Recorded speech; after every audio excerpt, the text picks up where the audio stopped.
Eh bien, bonjour à tous. Il est 18 heures, donc je vois que vous êtes fidèles au rendez-vous.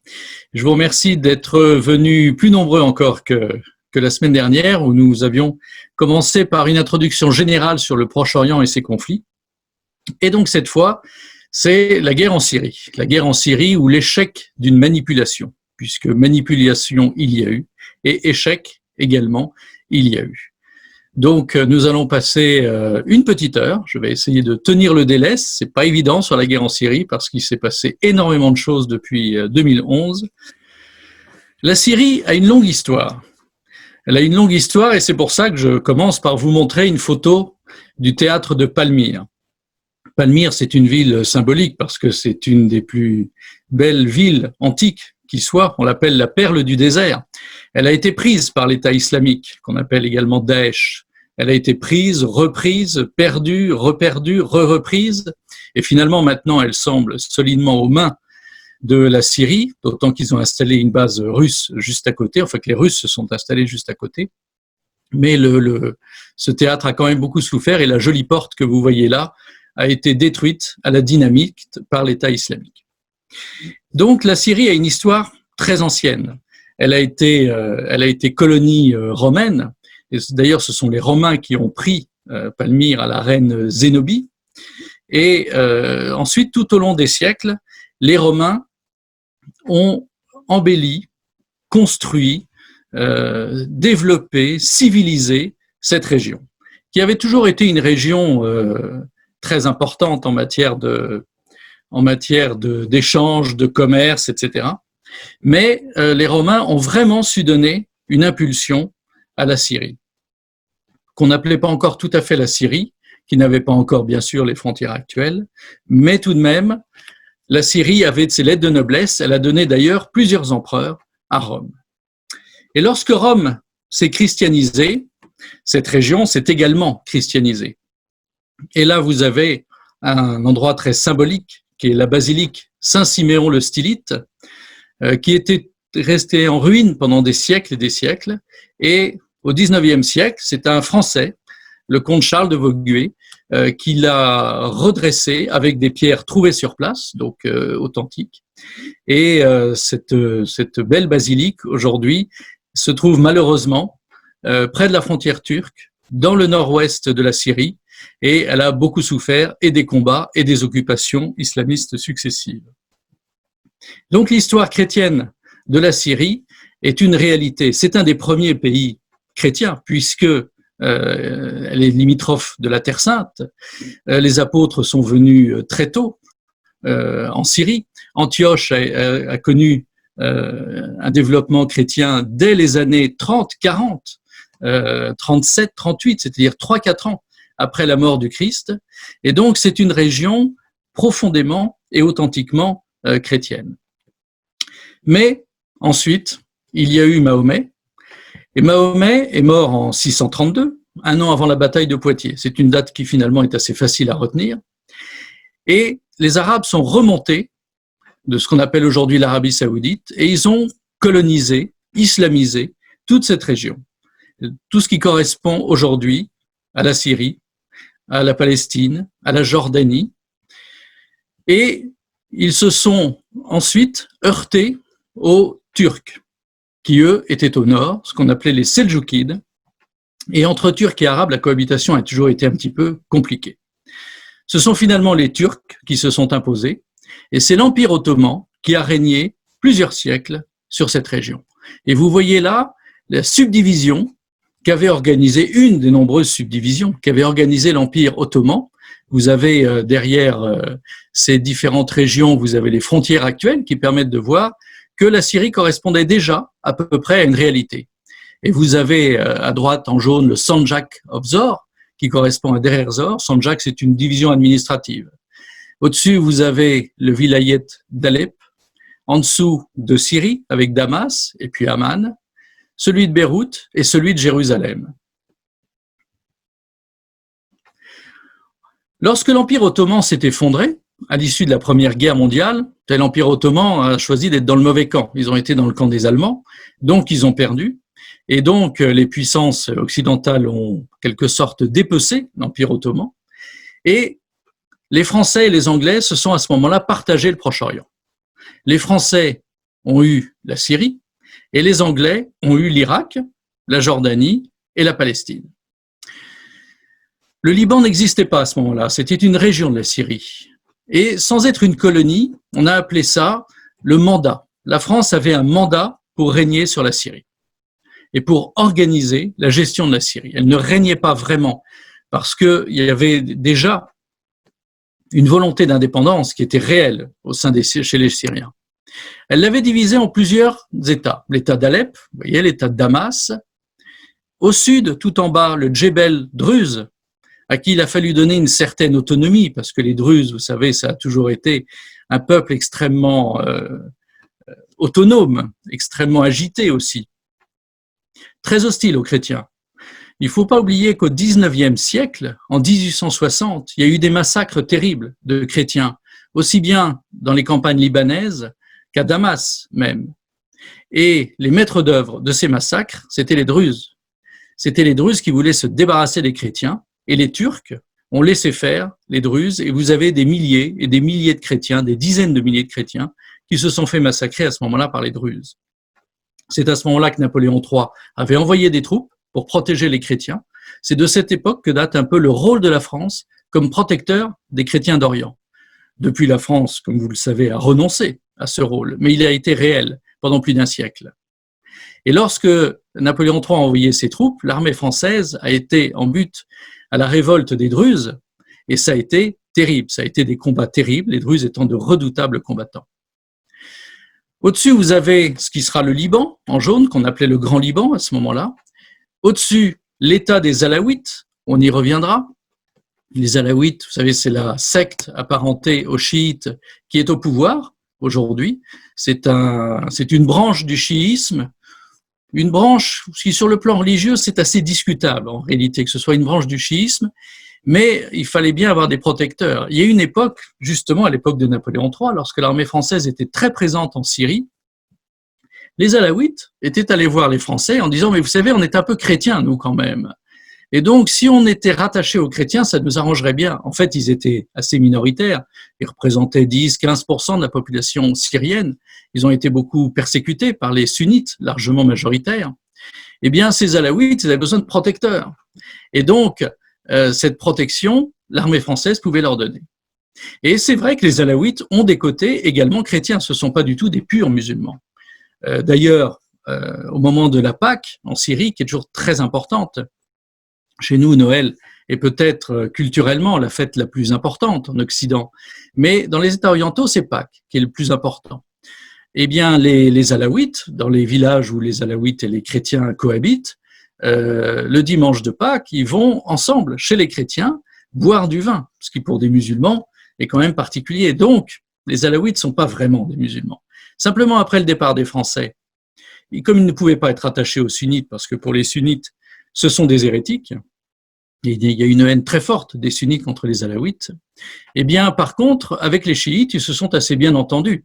Ils partageaient, contrairement à ce qu'on pourrait penser quand on voit la façon dont est organisé l'Iran, dont on parlera la semaine prochaine, ils partagent une certaine, comment dirais-je, détente par rapport à la doctrine. Les sunnites sont plus rigoristes que les chiites. Et donc, les Alaouites, qui sont encore plus détendus sur le plan de la religion, ils n'ont ni clergé ni lieu de culte. Donc c'est particulier pour une religion, c'est presque plus d'ailleurs une philosophie qu'une religion. Et donc ces Alaouites sont allés trouver les chiites, une fois les Français partis, pour dire mais vous savez, on est un peu chiites nous-mêmes, et donc si on pouvait se rattacher pour avoir la protection des chiites, ce serait pas mal. Ce sont donc des gens extrêmement pragmatiques, comme l'histoire le montrera ensuite. Et au-dessus, vous avez le Sandjak d'Alexandrette.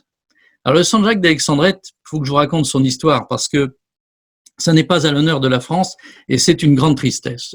Le Sandjak d'Alexandrette, c'est là qu'il y a Antioche, ville éminemment chrétienne. On pense que les archéologues, enfin les spécialistes de l'archéologie chrétienne en quelque sorte, pensent que c'est là qu'a été construite la première église en l'an 38 après Jésus-Christ. La première église serait à Antioche. Eh bien, ce Sandjak d'Alexandrette a été donné aux Turcs par la France dans les années 30. Ça s'est passé au moment du Front populaire, dans les années 37-38. Les Français pensaient bien que la guerre avec l'Allemagne était inéluctable. Il fallait empêcher les Turcs d'être dans le camp allemand, parce que, et stratégiquement et numériquement, c'est considérable, la Turquie. Et donc, le gouvernement ministre de l'époque est allé trouver les Turcs en disant « Bon, on compte sur votre neutralité, nous avons d'excellentes relations. » Et les Turcs ont dit « Oui, mais nous, on voudrait bien quand même récupérer une partie de la Syrie, parce que c'était à nous, tout ça, on nous l'a volé, et nous, on considère qu'on est un peu chez nous. » Et ils ont transigé sur le Sandjak d'Alexandrette. Les Français, se croyant malins, ont dit bah, on fera un référendum, et puis la population choisira. Eh bien, à ce moment-là, si le référendum avait eu lieu tout de suite, il aurait été contre le rattachement à la Turquie, puisque il y avait beaucoup de chrétiens qui étaient là, il y avait beaucoup d'Arméniens, il y avait beaucoup de Maronites. Mais comme le référendum a été fixé plusieurs mois après, vous savez ce qu'ont fait les Turcs? Ils ont fait des déplacements de population turcs, forcés ou pas d'ailleurs, et des centaines de milliers de Turcs ont été envoyés de toute la Turquie dans le Sandjak d'Alexandrette. Et donc ces nouveaux habitants ont voté, et ils ont voté pour leur attachement à la Turquie. Et c'est comme ça que la France a permis au Sandjak d'Alexandrette de devenir turc, et perdant ainsi toute cette tradition chrétienne au profit de la Turquie. C'est donc pas à l'honneur de la France. Et quand on voit une carte de la Syrie d'aujourd'hui, vous voyez le petit Sandjak d'Alexandrette au nord-ouest, dont je viens de vous raconter l'histoire, eh bien il appartient à la Turquie. Et quand vous allez en Syrie, quand vous irez en Syrie, quand on pourra de nouveau aller en Syrie, mais on peut depuis cette année, eh bien vous verrez que les cartes en Syrie font appartenir le Sandjak d'Alexandrette à la Syrie.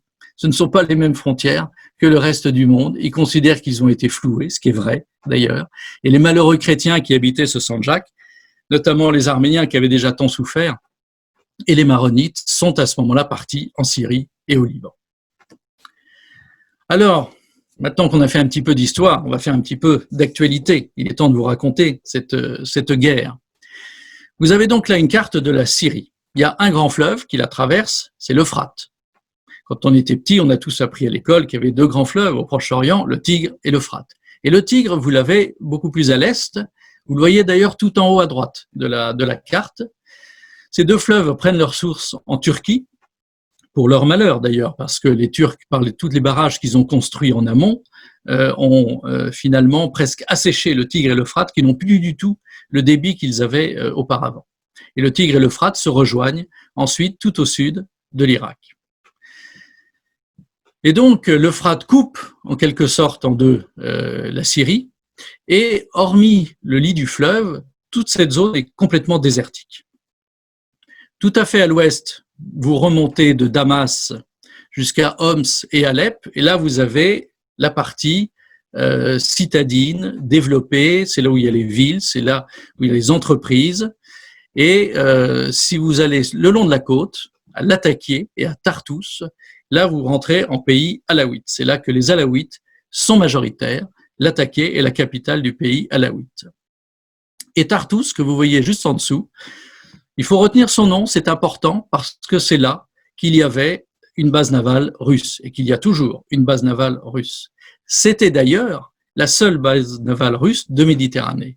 Ceci pouvant expliquer cela, c'est-à-dire que pour la Russie, la Syrie a toujours été importante. Donc, je vous ai raconté les printemps arabes jeudi dernier, c'est-à-dire la révolte qui est apparue en Afrique du Nord, notamment en Égypte, en Tunisie, et également en Syrie. Donc, ça commence en 2011. Et ça commence où? Tout en bas, au sud, à Dera. Vous voyez, Dera. C'est là que les premières manifestations démarrent. Pourquoi? Pourquoi cet endroit-là? D'abord, ça a toujours été un endroit sunnite difficile, très agité par les islamistes. Mais au-delà de ça, c'est aussi le long de la frontière jordanienne. Et ça faisait un très long moment que des armes, de l'argent, des munitions passaient depuis l'Arabie Saoudite, depuis le Qatar, par la Jordanie, pour approvisionner les réseaux islamistes. Pourquoi les islamistes l'ont tout de suite emporté dans les émeutes en Syrie, en Tunisie, en Égypte? Parce qu'ils étaient préparés, parce qu'ils avaient des armes, parce qu'ils avaient de l'argent, parce qu'ils se... Alors évidemment, il fallait une occasion. Les printemps arabes ont été provoqués par des incidents divers et variés selon les pays. Mais tout de même, les réseaux islamistes étaient prêts à agir. D'ailleurs, les réseaux islamistes travaillaient la Syrie depuis très longtemps. On parle souvent de la grande révolte des frères musulmans dans les années 80 en Syrie. Vous savez, les frères musulmans, ces islamistes dont aujourd'hui la Turquie et le Qatar sont très proches, l'Égypte aussi, avant que le putsch du maréchal Sissi mette fin au régime islamiste des frères musulmans. Et donc, autour de Homs, la ville entre Damas et Alep, il y a eu une grande révolte des frères musulmans, déjà dans les années 80. Et la répression du père de Bachar el-Assad, Hafez el-Assad, avait été terrible, et on considère qu'il y a eu au moins 30 000 morts dans les combats entre l'armée et les frères musulmans. Mais donc, le travail islamiste en Syrie est très ancien. Et il est très ancien pour une raison très simple, c'est que les sunnites sont largement majoritaires en Syrie. C'est 70% de la population.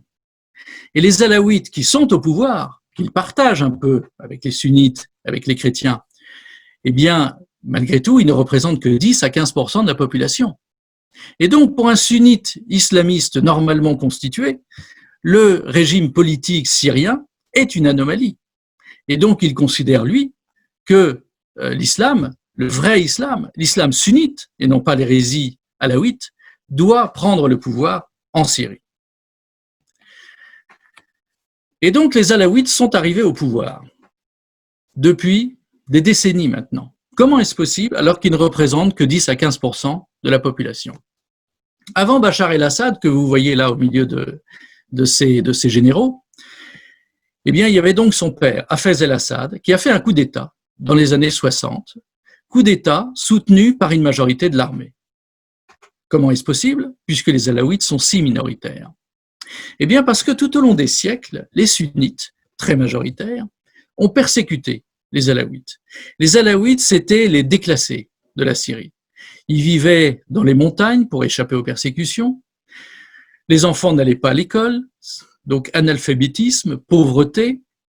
Et lorsque petit à petit l'État s'est un petit peu modernisé et qu'ils ont été moins persécutés, ils sont descendus des montagnes. Mais comme tous les bons emplois leur étaient interdits parce que c'était des hérétiques et que tous les bons emplois étaient pour les sunnites, eh bien, ils ont fait quoi? Ils sont rentrés dans l'armée. Parce que les sunnites trouvaient que c'était un métier qui n'était pas digne d'eux, et eux, au moins, eh bien, ils avaient un métier stable et payé. Et à force de rentrer dans l'armée, ben, ils sont devenus majoritaires dans l'armée. Et puis, ils se cooptaient entre eux, et petit à petit, au fil des décennies, entre le départ des Français, mettons 1945, départ définitif, et jusqu'au coup d'État d'Hafez el-Assad dans les années 60, d'autres coups d'État interviendront avant, mais peu importe, eh bien, les alaouites dirigeaient la majorité des postes importants au sein de l'armée syrienne. Les généraux, les colonels, les capitaines, c'était majoritairement alaouites. Et donc, lorsqu'ils ont fait un coup d'État, eh bien, évidemment, les sunnites n'avaient pas grand-chose à opposer en face. Donc, les alaouites n'ont eu aucun mal à prendre le pouvoir, mais ils ont été intelligents. Parce que le père de Bachar el-Assad, Hafez el-Assad, qui était un dictateur quand même assez dur, assez cruel, mais en même temps extrêmement intelligent. Et donc, il s'est entendu avec les sunnites, avec la bourgeoisie d'affaires sunnite, parce que c'est ça que les médias français ne comprennent pas, c'est qu'il n'y a pas un bloc sunnite, il y a plusieurs sunnites en Syrie. Il y a des sunnites aisés et il y a des sunnites pauvres. Il y a les sunnites pauvres et analphabètes des campagnes, ce sont ceux-là qui ont été les fantassins islamistes et les fantassins de l'État islamique. Et les sunnites des villes, ceux qui tiennent les affaires, il y a une bourgeoisie d'affaires sunnite, et puis des gens plus modestes, mais plus citadins, eux ont soutenu Bachar el-Assad, ont soutenu le régime syrien, ont soutenu le régime alaouite pendant toute cette guerre, sinon ça n'aurait pas été possible. Et donc, Hafez el-Assad, le père de Bachar, avait discuté avec les sunnites et leur avait dit, écoutez, c'est pas compliqué, nous, on veut pas vous empêcher de faire des affaires, d'ailleurs, nous, les affaires, bon, c'était un peu modeste, c'est pas trop notre truc, la suite prouvera que non, mais en tout cas, on vous empêche pas de faire des affaires, on ne nationalise rien, vous continuez librement à commercer, à posséder vos entreprises, mais en politique, vous nous soutenez parce qu'on n'est pas en démocratie, donc pas d'opposition. Parce qu'il ne nous a pas échappé qu'il n'y a pas de démocratie au Proche-Orient, à part le Liban. Et encore, c'est un cas très particulier, c'est pas réellement non plus, complètement, contrairement à ce qu'on dit, une démocratie. Quoi qu'il en soit, l'accord s'est fait sur ces bases. Ensuite, Hafez el-Assad préparait sa succession et il avait décidé que ce serait son fils aîné qui lui succéderait. Bachar, lui, n'était pas intéressé par la politique. Lui, il avait fait des études de médecine et il vivait à Londres, où il était ophtalmo.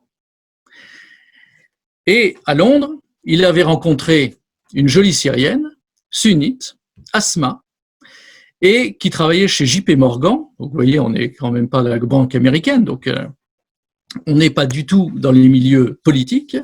Ils se sont mariés là-bas. En plus, un alaouite qui épouse une sunnite qui épouse un alaouite, ça prouve bien que tout ça était un petit peu en dehors des circuits traditionnels syriens. Mais le frère aîné de Bachar est mort dans un accident de voiture. Aussi surprenant que ça puisse paraître, c'est un vrai accident de voiture. C'est très rare. Un futur dirigeant qui meurt au Proche-Orient dans un accident de voiture, on cherche à quel endroit les freins ont été sabotés. Là, non. C'est pas le cas, c'était un vrai accident. Bon. Du coup, Hafez el-Assad a dit à son fils, tu rentres et c'est toi qui vas diriger la Syrie après ma mort. Et Bachar n'avait pas spécialement envie, parce que la politique, c'était pas son truc, il était très bien à Londres, Asma, son épouse, était très bien chez JP Morgan, mais ils sont rentrés. Ils sont rentrés et depuis, ce sont eux qui dirigent la Syrie. Et ce sont eux qui, dans un premier temps, ont été très bien vus des pays occidentaux. Vous voyez, la jolie Asma. Pourquoi je vous la montre? Pas seulement parce que c'est une jolie femme et que c'est toujours agréable de regarder une jolie femme, mais aussi parce qu'elle joue un rôle extrêmement important au sein du pouvoir syrien. D'abord, elle est sunnite. Alors c'est une sunnite assez peu islamiste, on ne l'a jamais vue voilée. Mais c'est une sunnite quand même. Et donc, elle fait un peu la passerelle entre la grande bourgeoisie d'affaires sunnite et les milieux alaouites, ceux de son mari notamment. Et puis par ailleurs, comme c'est une femme d'affaires, une femme intelligente de par sa formation, elle sait ce que c'est que les affaires, eh bien elle joue un rôle important sur le plan économique auprès de son mari. Et ce couple, finalement, assez glamour, pour employer une expression à la mode, plaisait beaucoup au début aux Occidentaux. Et ils avaient même été invités le 14 juillet sur les Champs-Élysées par Nicolas Sarkozy qui les a accueillis en grande pompe. Mais hélas, tout a basculé avec le déclenchement de la guerre. La guerre donc commence en 2011. Et ça commence par une marée islamiste qui vient de ces milieux sunnites dont je vous parlais. Très vite, ils sont armés, très vite, ils tirent, très vite, en face, il y a une répression. Et donc, on bascule des manifestations, il n'y a quasiment pas eu de manifestation pacifique. Dès le début, dès les premières manifestations, des policiers sont tués à la Kalachnikov. Et donc, dès le début, il y a eu également en face des tirs. Et donc, dès les premières manifestations, il y a des morts des deux côtés. C'est-à-dire ce côté manifestation un peu pacifique qui ont dégénéré, qu'on a vu en Égypte ou en Tunisie, qui ont dégénéré ensuite en renversement des dictateurs tunisiens et égyptiens, ça n'a pas vraiment eu lieu en Syrie. On a basculé dans la guerre civile avec une violence et une sauvagerie réciproque extrême. Pourquoi une violence extrême? Parce que les sunnites voulaient tuer, les sunnites islamistes, donc pas tous les sunnites comme je vous l'ai expliqué, mais les sunnites islamistes, ceux que vous voyez là dans ces combats à Alep notamment, voulaient vraiment exterminer les alaouites. C'était une guerre d'extermination. Et les alaouites en face savaient bien que s'ils perdaient cette guerre, ils n'en sortiraient pas vivants. Autant, aussi paradoxal que ça puisse paraître, les chrétiens qui soutiennent plutôt le régime, parce que le régime protégeait les minorités, ils n'avaient aucune envie, vous vous en doutez, de vivre dans un État sunnite islamiste. Mais les chrétiens savaient aussi qu'ils avaient une chance de s'en sortir, aussi paradoxal que ça puisse paraître. Beaucoup se sont fait égorger, cela étant. Mais ils pourraient avoir le choix.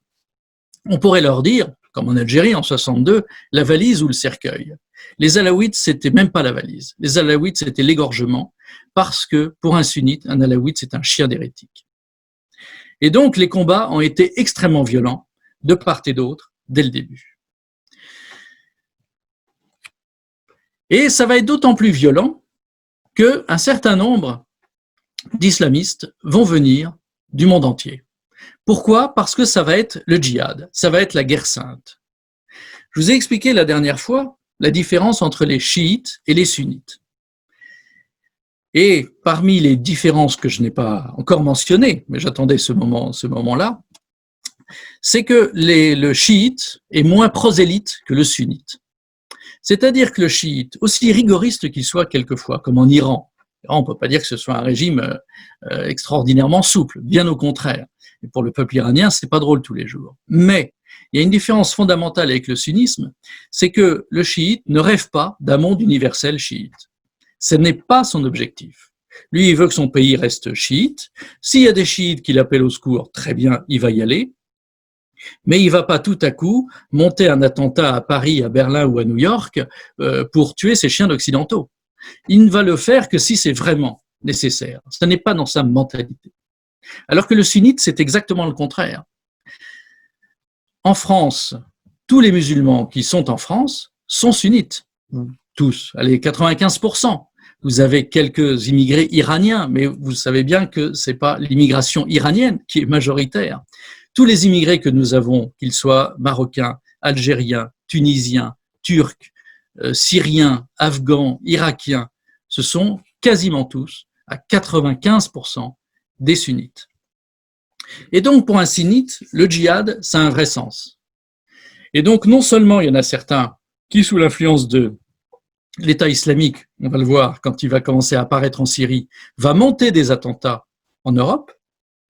Dans le même temps, vous avez un certain nombre de djihadistes, là je vous montre un Français, un converti, comme on dit, un certain nombre de djihadistes français sont venus en Syrie pour, comme ils disent, faire le djihad. Sur le plan militaire, l'apport, si on peut dire, des Français n'a eu aucune espèce d'influence. D'ailleurs, d'une façon générale, à quelques exceptions près, notables, ils ont été indisciplinés, mauvais combattants, et au bout d'un moment, ils étaient affectés à des tâches à l'arrière parce qu'ils étaient incapables de la moindre discipline, un peu comme ils font aujourd'hui dans les cités. Donc, simplement, ils n'étaient plus dans une cité, et là, il y avait des ordres à donner, mais par contre, quelques-uns se sont révélés redoutables, et notamment dans la boucherie et dans l'égorgement, dont les islamistes se sont fait une spécialité en Syrie.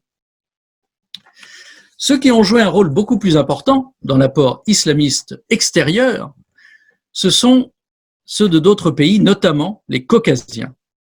Et là, vous avez un groupe éminemment sympathique de Tchétchènes. Alors ça, les Tchétchènes, c'est du sérieux. C'est pas comme le français des cités. Et là, vous avez le seul qui n'est pas flouté et qui n'est pas masqué, c'est Omar le Tchétchène. Et Omar le Tchétchène, c'est un ami personnel de Poutine. Parce qu'au moment de la guerre, je le dis au deuxième degré bien sûr, au moment de la guerre entre Russes et Tchétchènes, vous savez qu'il y a eu deux guerres terribles entre Russes et Tchétchènes. Une première dans les années 90, perdue par les Russes. La Tchétchénie islamiste voulait son indépendance, plus exactement les maquis islamistes tchétchènes, qui étaient très importants, voulaient l'indépendance de la Tchétchénie, et les Russes n'étaient pas prêts à donner l'indépendance à la Tchétchénie. Et donc, il y a eu une guerre terrible et l'armée russe, dans les années 90, désorganisée, démoralisée, a perdu cette première guerre. Et puis, en l'an 2000, Poutine est arrivé au pouvoir et c'est là qu'il a prononcé sa phrase célèbre « Les terroristes tchétchènes, je les poursuivrai jusque dans les chiottes ». Je suis désolé, mais il l'a dit textuellement. Et donc, les médias français ont repris ça outré en disant « Oh là là, quel est ce dirigeant qui parle ainsi ?» Mais en tout cas, Poutine s'est laissé 2-3 ans pour réorganiser une armée russe. Il a arrêté cette grande conscription qui n'avait plus de sens. Il a créé une armée de métier, disciplinée, organisée, avec des troupes d'élite. Et en quelques années, la Russie s'est retrouvée avec une armée de nouveau opérationnelle. Ce qui n'était plus du tout le cas pendant les années 90, entre la chute de l'Empire soviétique et l'arrivée de Poutine au pouvoir. Vous avez 10 ans avec Boris Eltsine, et c'est là où la Russie se délite totalement. Et donc, dans cette guerre contre les Tchétchènes, et puis ensuite, lorsque la Russie sera en guerre contre la Géorgie, eh bien, Omar, le Tchétchène, sera là, dans les deux cas. Ce sera un chef de maquis terrible et un redoutable combattant.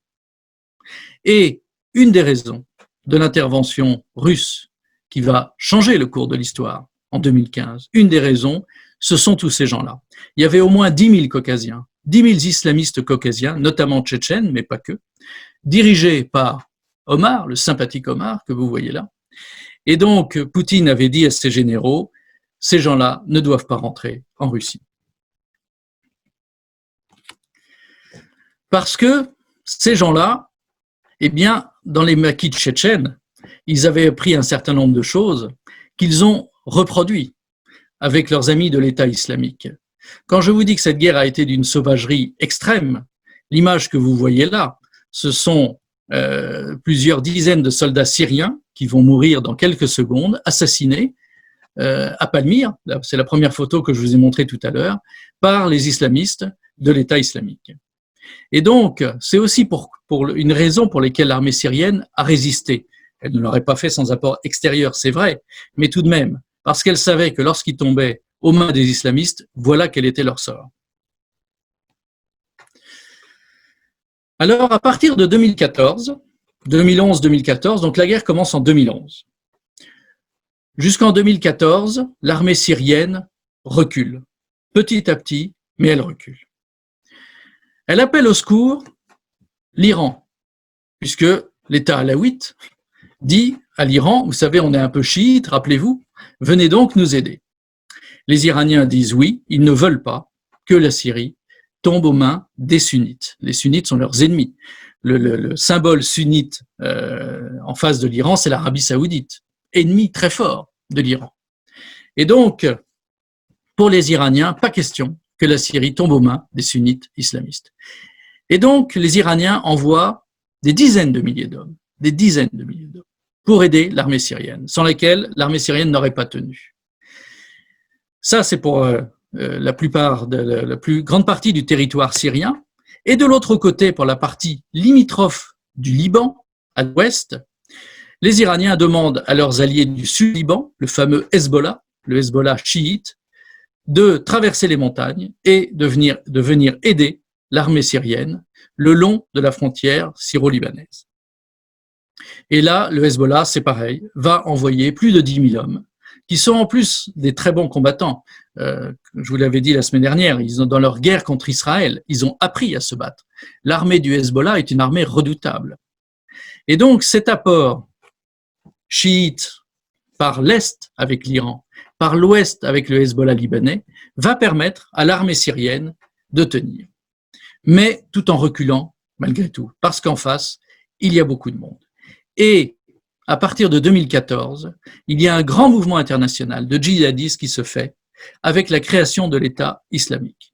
Jusqu'à présent, les islamistes étaient disséminés dans plusieurs mouvements, une myriade de mouvements. Et ces mouvements avaient chacun leur parrain.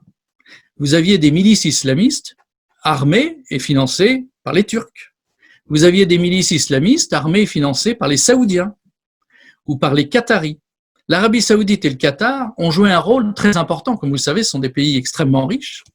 Et donc, l'argent du pétrole pour l'Arabie saoudite, l'argent du gaz pour le Qatar ne l'emploie pas seulement à payer le salaire de Neymar, son argent du gaz. Il l'a employé aussi beaucoup à armer, payer des milices islamistes. Et alors, sur le terrain, c'était une sorte de capharnaüm absolument invraisemblable, parce que ces milices, de temps en temps, n'hésitaient pas à se tirer dessus pour la conquête d'un territoire. Une fois qu'ils avaient chassé l'armée syrienne d'une petite ville, il n'était pas rare de voir ces milices islamistes se tirer dessus pour la conquête et le pillage de la ville en question. Et les rafles des femmes aussi. Il faut bien mesurer à quel point toutes ces milices islamistes, le point d'orgue, ce sera l'État islamique avec son fondateur Abou Bakr al-Baghdadi, à quel point la sauvagerie, mais aussi l'esclavage sexuel étaient dans leur culture. C'était vraiment esclavage sexuel et mort. C'est une déviance particulièrement mortifère. On peut la qualifier, sans faire du mysticisme exagéré, de particulièrement satanique. Le cortège de souffrance qui accompagnait une ville, qui accompagnait une population prise par l'État islamique, c'était inimaginable de sauvagerie et de cruauté. Et donc, en 2014, Abou Bakr al-Baghdadi, qui dirige une milice islamiste parmi d'autres milices islamistes, en l'occurrence, il est membre d'un front qu'on appelle le front Al-Nosra, qui était la plus grande milice islamiste de l'époque. Et la milice Al-Nosra, qui avait au moins 50 000 hommes, c'est quand même du sérieux, 50 000 hommes, eh bien, ils vont en quelque sorte scissionner. Parce que Baghdadi dit, c'est le moment de restaurer le califat. Nous avions le grand califat ottoman, et depuis la chute du califat, le monde musulman, le monde sunnite, n'a plus de califat. Il faut refaire un califat, et nous allons le faire à cheval sur la Syrie et l'Irak, qui de toute façon sont le même pays. Ce sont des frontières artificielles, là il n'avait pas tout à fait tort, tracées entre les Français et les Anglais, ça ne correspond à rien. Et donc, nous allons refaire un califat consacré à la gloire d'Allah. Et ce califat va entraîner donc une scission au sein du Front al-Nosra. On va dire que, grosso modo, la moitié suit l'État islamique, suit Abu Bakr al-Baghdadi, et l'autre moitié dit eh bien, c'est une erreur. Il ne faut pas faire un califat. Parce que si on fait un califat, ça veut dire qu'on a un territoire revendiqué, repéré. Et à ce moment-là, les chiens d'occidentaux vont venir et vont reprendre cet État. Et vont nous bombarder et on ne pourra pas tenir. Il faut continuer à faire ce qu'on fait jusqu'à la prise du pouvoir complète. Créer un califat sans prise de pouvoir complète, c'est une erreur stratégique.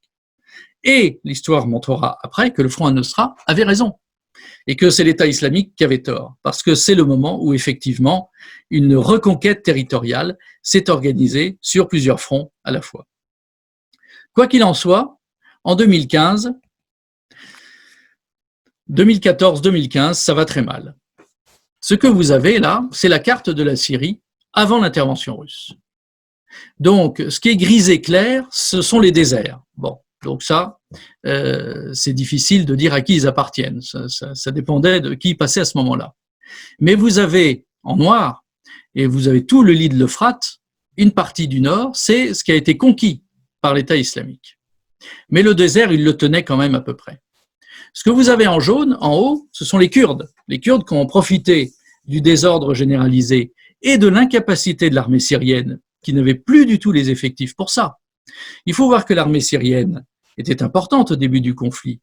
Le problème, c'est que un tiers de ces fantassins ont déserté pour rejoindre la rébellion sunnite, pour rejoindre l'islamisme sunnite, parce qu'ils étaient sunnites.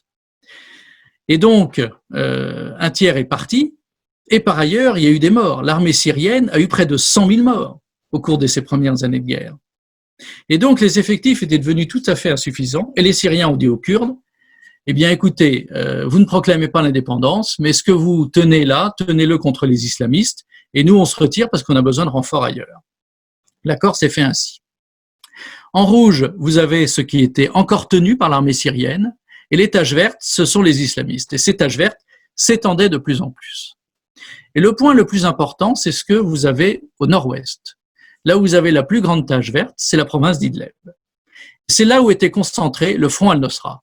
En noir, vous avez l'État islamique, et en vert, le Front al-Nosra, et les autres verts, ce sont d'autres milices islamistes, soit saoudiennes, soit turques, soit qataris, ça dépendait du parrain, ça dépendait aussi de la solde.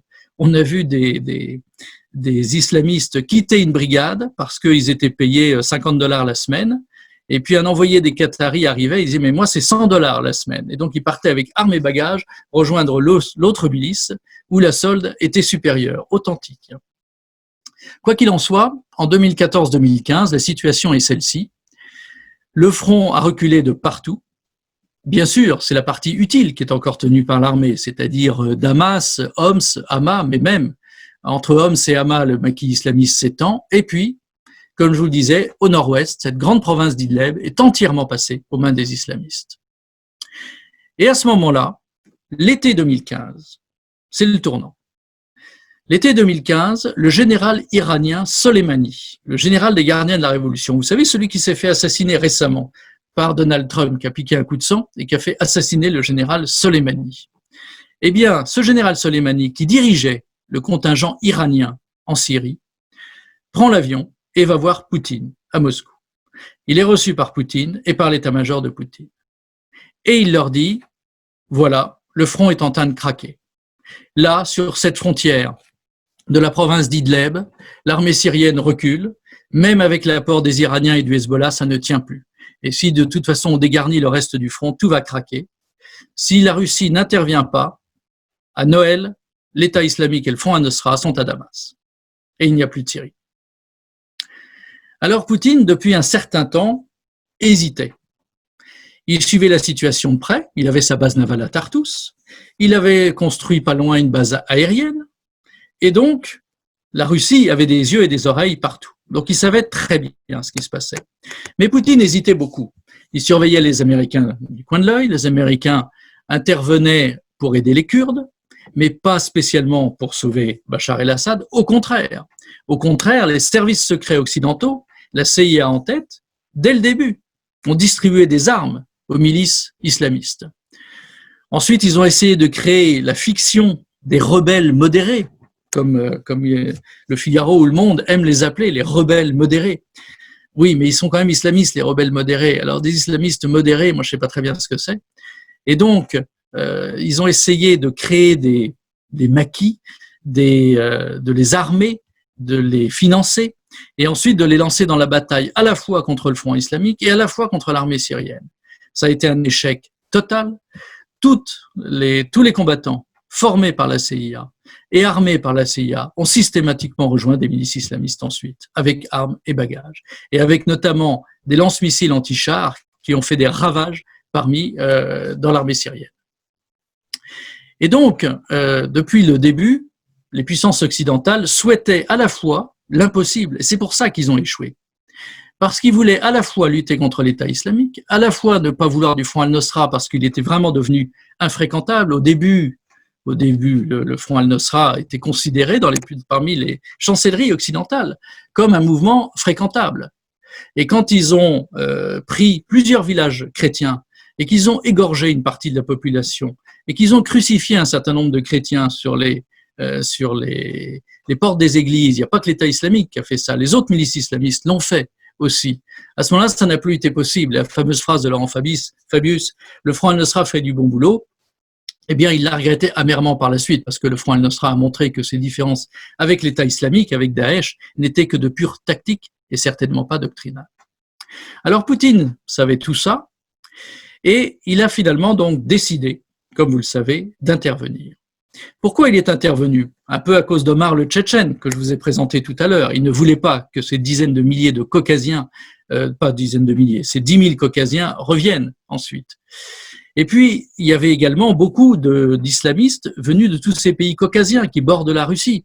C'est-à-dire, il y avait des Ouzbeks, des Tadjiks, des Turkmènes.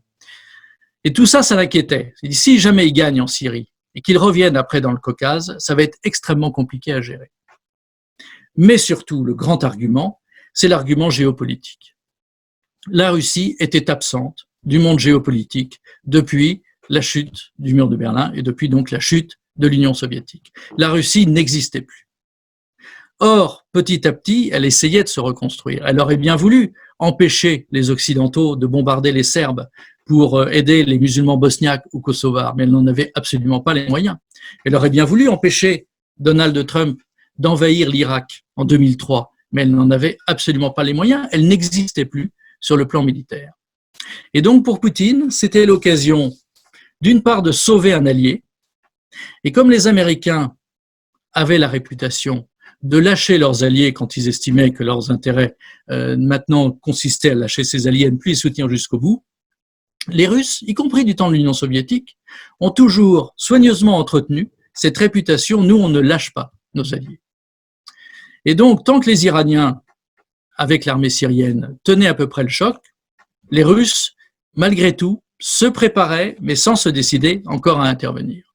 Et c'est quand la situation a été désespérée que la décision a été prise, le front d'Idleb allait craquer, et un mois après, les islamistes allaient se retrouver au bord de la mer, prendre l'attaquer et faire un carnage des Alaouites qui s'y trouvaient.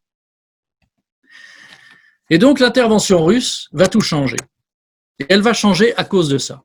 Au début, les Occidentaux, à cause de l'avion que je vous montre, parce que au début, les Occidentaux se sont moqués en disant les Russes. Ça fait 15 ans qu'on les a vus nulle part, 25 ans qu'on les a vus nulle part.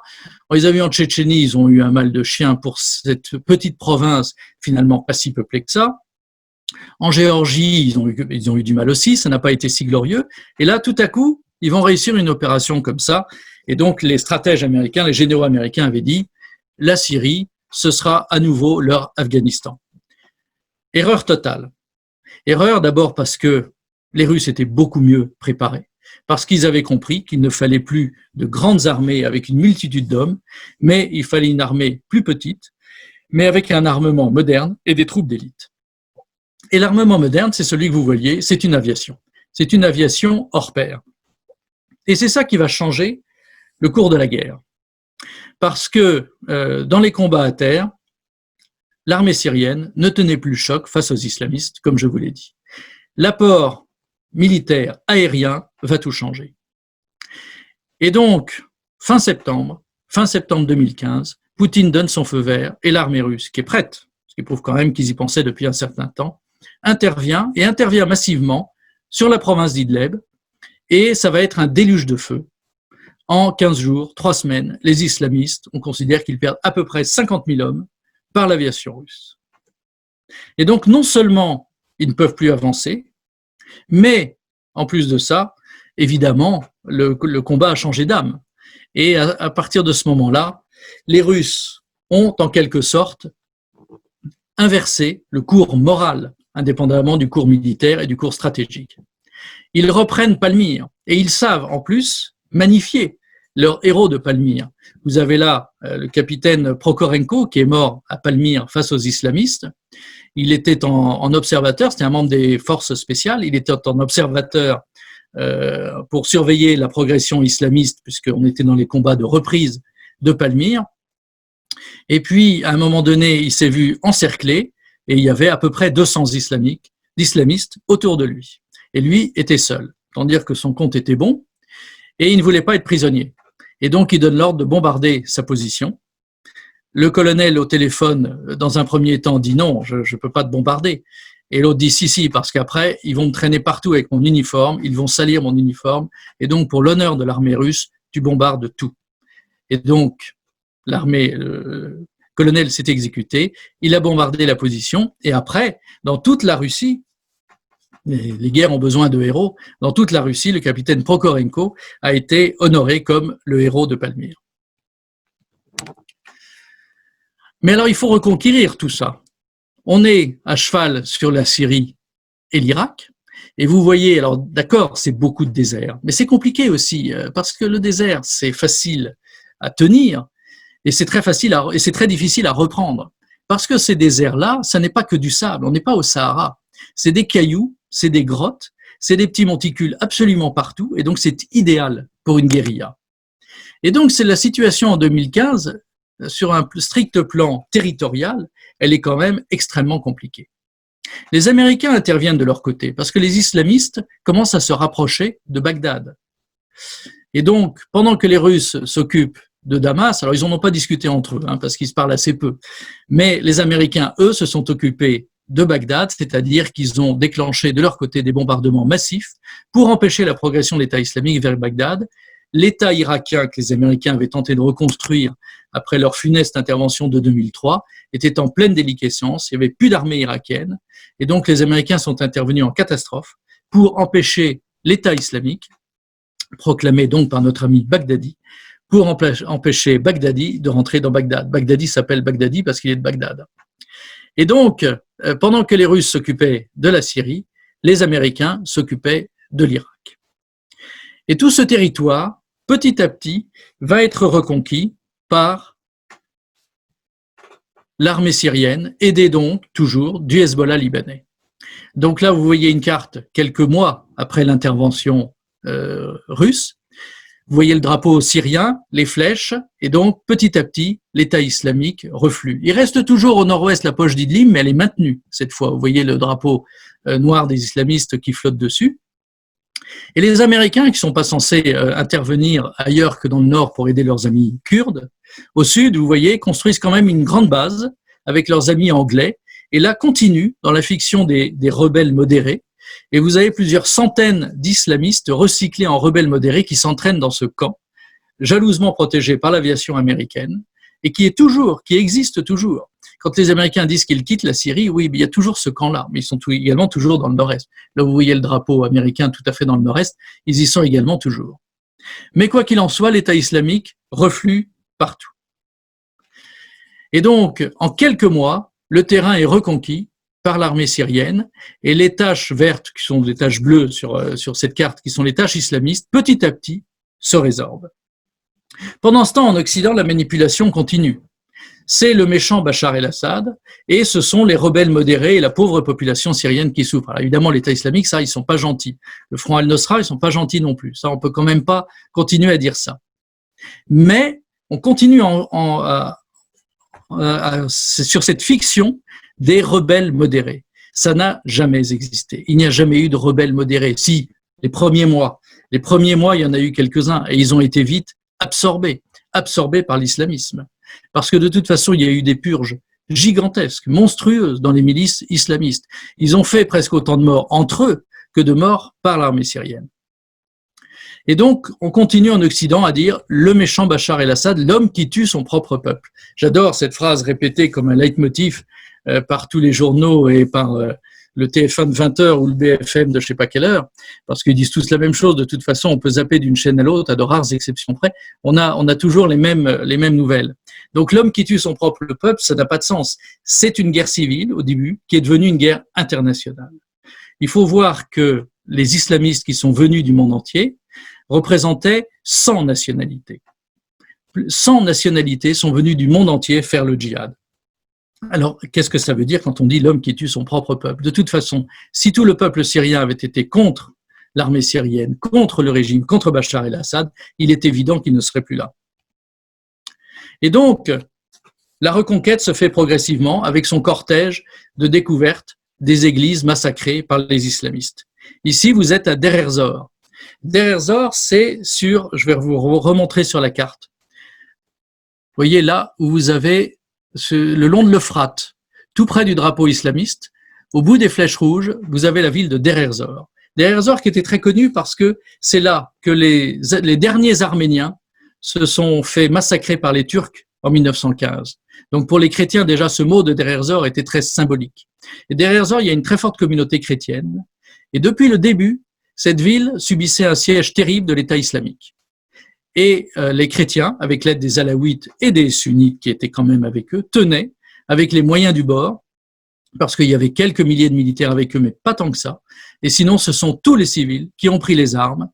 Et à la fin, ce sont des gamins de 12 ans, 13 ans, qui tiraient à la Kalachnikov derrière les barricades contre l'État islamique pour ne pas se faire égorger. Et donc l'armée syrienne, c'est pour ça que vous voyez ces deux flèches-là qui se dirigent vers Deir ez-Zor, attendaient ce moment pour libérer cette ville qui était en Syrie, la ville symbole de la résistance contre l'islamisme. Et la première chose qu'ils vont faire à Deir ez-Zor, les chrétiens de Deir ez-Zor, c'est de célébrer une messe dans cette ville en ruine, et dans cette église également en ruine.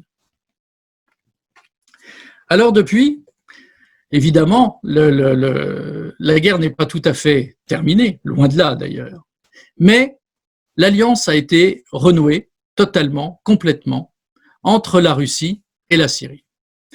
Là, c'est une photo de Noël dernier, où Poutine a tenu à passer Noël à Damas, le Noël orthodoxe, pour bien symboliser une chose à laquelle il tient.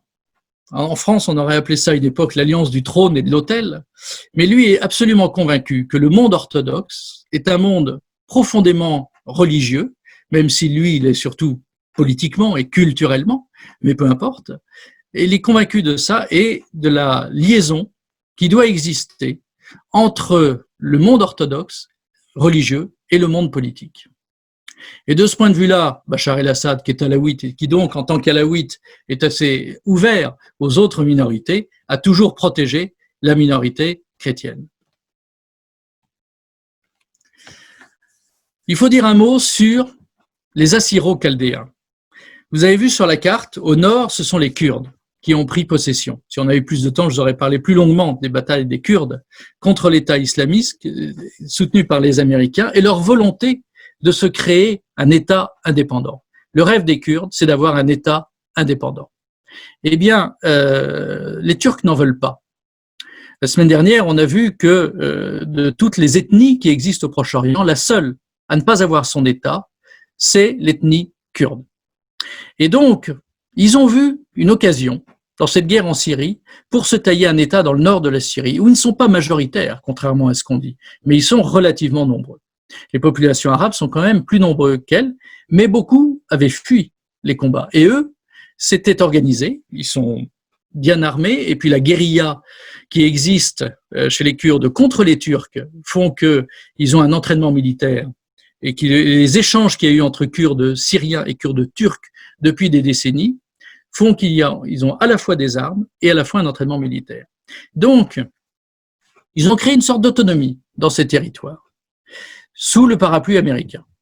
Et puis, l'année dernière, Donald Trump a décidé de quitter la Syrie. Pas complètement. Ils ont gardé leur base dans le sud, dont je vous parlais tout à l'heure, et ils ont gardé les puits de pétrole dans l'est. Donald Trump, avec sa franchise confondante, a dit « j'aime le pétrole ». Bon. Donc, il a continué à occuper les puits de pétrole, et il faut reconnaître qu'il donne volontiers l'argent de ces puits de pétrole aux Kurdes, pour les consoler de les avoir abandonnés dans le nord. Parce que dans le nord, pour donner des gages à la Turquie, les Américains sont partis et ont cessé de protéger les Kurdes. C'était une sorte de blanc-seing donné à Erdogan pour envahir le nord de la Syrie et pour en chasser les Kurdes. Et le drame, c'est qu'il y avait encore beaucoup de chrétiens. Ce sont les Assyro-Chaldéens. Les derniers Assyro-Chaldéens qui existent dans le nord-est de la Syrie et dans le nord de l'Irak. Ils ont subi eux aussi un génocide terrible en 1915, 300 000 morts. 300 000 morts par les Turcs et par les Kurdes. Et là, dans le nord-est, ils s'étaient alliés avec les Kurdes, malgré ce ressentiment de 1915, mais parce qu'ils n'avaient pas d'autre choix. Et là, vous voyez le membre d'une milice chrétienne qui vient de récupérer un village envahi par les Turcs, la sauvagerie des Turcs et des milices islamistes payées par les Turcs quand ils ont envahi le nord de la Syrie l'hiver dernier a été terrible. Et donc, vous avez eu encore un exode de chrétiens et peut-être 10 000 chrétiens à peu près ont dû fuir en catastrophe tous les villages occupés par la Turquie. Et la Turquie, en fait, faisait pas le travail en première ligne elle-même. L'armée turque suivait des milices islamistes payées par Ankara. Et donc, les malheureux chrétiens du nord-est de la Syrie, pour eux, franchement, là, je crains le pire. Autant dans le reste de la Syrie, dans toute la partie ouest qu'on a vue, les communautés chrétiennes, celles de Damas notamment, n'ont pas été trop touchées par la guerre, celles d'Alep davantage, mais Alep n'est jamais complètement tombée aux mains des islamistes. Donc, elles vont pouvoir, malgré l'exode, se reconstruire progressivement. Dans le nord-est, ça va être malheureusement extrêmement difficile parce qu'ils sont très très peu nombreux maintenant. Alors, quelle est la situation aujourd'hui? Parce qu'il est presque 7 heures et donc il faut que je tienne mon tempo, sinon vous allez dire il commence, mais il s'arrête jamais cet homme. Et donc, la situation est celle-ci. Vous avez en rouge ce qui est tenu par l'armée syrienne, c'est la Syrie. Il faut se méfier de cette expression de régime. Les journaux, la télévision, moi-même, quelquefois, par mimétisme, je finis par l'employer, j'essaie de me corriger, mais ça veut rien dire, le régime. C'est la Syrie. C'est la Syrie, c'est un État légitime, soutenu par l'immense majorité d'une population. Quand vous avez vu à Alep les scènes de joie qu'il y a eu au mois de février dernier, lorsque la banlieue d'Alep a été libérée, la banlieue ouest de d'Alep, qui était occupée par les islamistes, et lorsqu'elle a été libérée par l'armée syrienne, aidée par les bombardements russes. Eh bien, il y a eu des scènes de joie dans Alep, parce que pour la première fois depuis 9 ans, ils pouvaient penser qu'ils ne se feraient plus bombarder. Toutes les semaines, il y avait des morts de civils à Alep, envoyés par les mortiers islamistes qui étaient à moins de 10 kilomètres de là. Ce sont les morts dont on ne parle jamais, ceux-là. Eh bien, les scènes de joie qu'il y a eu dans tout Alep, pour cette ville qui a quand même un passé chrétien éminent, ça montrait clairement de quel côté était la population syrienne. Alors donc, en rouge, vous avez la Syrie reconquise, et à côté d'Alep, donc au nord-ouest, vous avez toujours la province d'Idleb, occupée maintenant conjointement par la Turquie et par le successeur du front al-Nosra dont je vous parlais tout à l'heure, un mouvement qui s'appelle Hayat Tahrir al-Sham. Et donc, Turcs et islamistes cohabitent plus ou moins, chacun a ses hommes, chacun a ses milices, mais c'est sûr que l'armée syrienne rêverait de reconquérir cette partie-là, mais elle est sous la dépendance de la Russie, qui lui a sauvé la mise, qui lui a sauvé la vie. Et donc, la Russie préfère avancer. N'oubliez pas que Poutine est un joueur d'échecs. Et donc, il avance pion par pion. Donc, il discute avec Erdogan et petit à petit, il reconquiert une partie du territoire. Et là, la province d'Idleb a été reconquise d'un tiers, de cessez-le-feu en cessez-le-feu, non respectée par les islamistes, ce qui donnait le prétexte à l'armée russe de réintervenir et à l'armée syrienne de reprendre une partie du territoire. Donc c'est une partie d'échec très compliquée entre la Russie et la Turquie, la Russie ne voulant pas se fâcher complètement avec la Turquie, qui est une grande puissance avec laquelle Poutine estime qu'il est nécessaire de parler. Et si Donald Trump a abandonné ses amis kurdes dans le nord de la Syrie en laissant la Turquie l'envahir, c'était pour empêcher Erdogan de trop se rapprocher de la Russie. Alors c'est terrible, ce sont toujours des tiers qui subissent les conséquences de cela, mais le bras de fer russo-américain au Proche-Orient est une vraie réalité. Et donc, en jaune, vous avez la partie occupée par les Kurdes, mais ils ont dû laisser l'armée syrienne reprendre possession. Ce sont les taches rouges que vous avez au nord-est autour de Qamishli, à Saké, c'est là où il y a des communautés chrétiennes qui restent importantes, les fameux Assyro-Chaldéens dont je vous parlais. Et donc, la Kurde et l'armée syrienne cohabitent relativement pacifiquement parce qu'ils ont deux ennemis communs, les islamistes et les Turcs. Ça aide quand même. Et les Turcs, eux, sont présents dans la partie verte que vous avez au nord et au nord-ouest. Et si cette partie n'est pas en continu, c'est par la volonté de la Russie qui a dit aux Turcs, bon, puisque les Américains s'en vont, on vous laisse entrer, mais vous n'aurez pas de territoire en continu. Erdogan a dit, si, j'aurai un territoire en continu, et l'aviation russe a fait suffisamment de pression pour que l'armée turque, qui n'est pas de taille, comprenne que ce n'était pas possible. Et donc Poutine, tout en discutant à la fois avec Erdogan gentiment, est capable aussi de sortir son aviation dans les grands moments. Et donc c'est grâce à son intervention que le territoire turc du Nord n'est pas en continu, parce que le rêve d'Erdogan était d'en faire un territoire autonome pour y renvoyer tous ces immigrés sunnites. Il en a plus de 3 millions, donc je comprends que ça lui paraisse alors là pour le coup beaucoup, et il aimerait bien les installer là, mais ce serait aux dépens des Kurdes et des chrétiens. Et donc, parce que des chrétiens, il y en a encore un certain nombre, et ils seraient évidemment chassés par ces sunnites islamistes.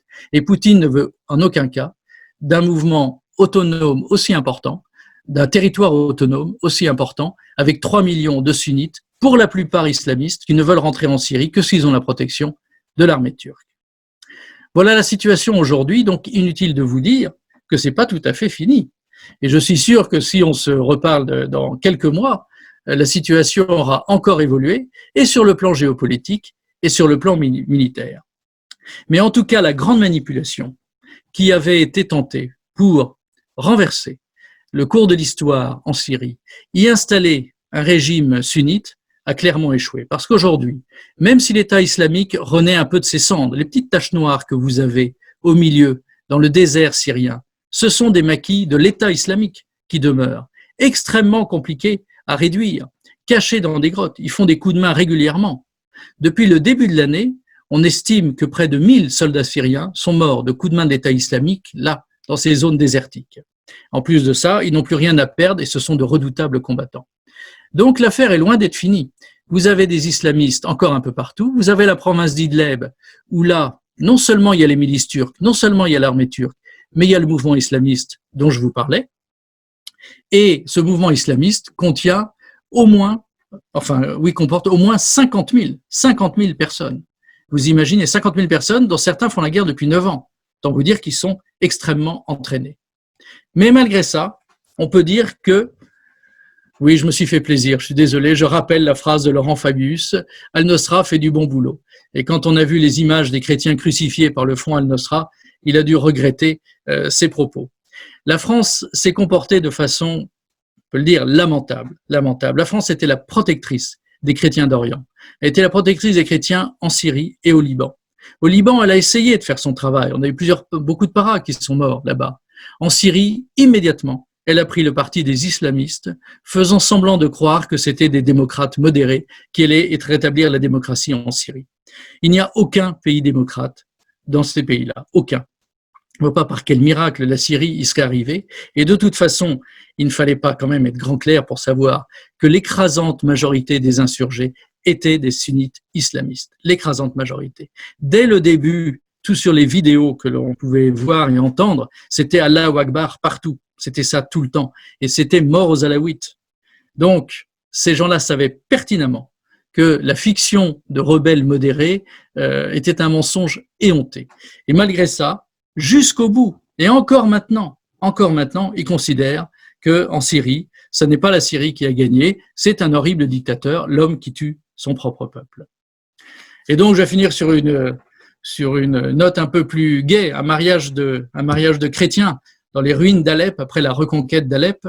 Et donc, bon, ça fait un peu fleur bleue, hein, vous m'excuserez, mais je trouvais ça mignon de finir sur une image d'un mariage avec une mariée chrétienne, pour histoire de se dire que peut-être la communauté chrétienne de Syrie n'a pas encore dit son dernier mot et peut-être survivra. Mais je finirai là-dessus. Les chrétiens avant la guerre représentaient à peu près 10% de la population. La population syrienne avant la guerre était estimée à 22 millions d'habitants. Aujourd'hui, on ne sait même plus combien il y en a, parce qu'il y a plusieurs millions qui ont émigré, et la communauté chrétienne, beaucoup sont morts dans les combats, et beaucoup sont partis. Donc aujourd'hui, on ne sait plus combien elle représente, mais si on me dit que c'est 5%, quand il y aura un recensement possible, je serai content. Et donc, à partir de 5%, 4%, on peut dire qu'une communauté est vraiment en danger. Et donc, espérons que ce ne sera pas le cas, que la guerre finira et que les puissances occidentales accepteront un jour de reconstruire ce pays qui aujourd'hui, même pour les populations libérées dans les villes syriennes libérées du joug islamiste, vivent quand même dans une grande misère. Merci de votre attention. J'espère vous retrouver nombreux mardi prochain pour le 3e épisode qui sera l'Iran, où là encore, il y a beaucoup de choses à dire. Merci beaucoup de votre attention et de votre fidélité et j'espère à la semaine prochaine.